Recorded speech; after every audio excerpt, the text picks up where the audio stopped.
All right, guys, I got the badges right here. Clean the area up. So we're gonna put this on. All right, so on the back of the numbers, you wanna take the plastic off. The numbers only. Do not take the plastic off, like around it. All right, we got the plastic off the numbers. Now we're gonna put it on. All right, so when you're going to put the numbers on, make sure the 3 lines up with the H, and it should cover the whole hemi up top. After you take the trimming off, that was brown here and 345 trimming.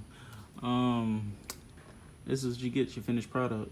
I need to get a toothpick and clean that up. I have some of the stuff right there, but it looks good.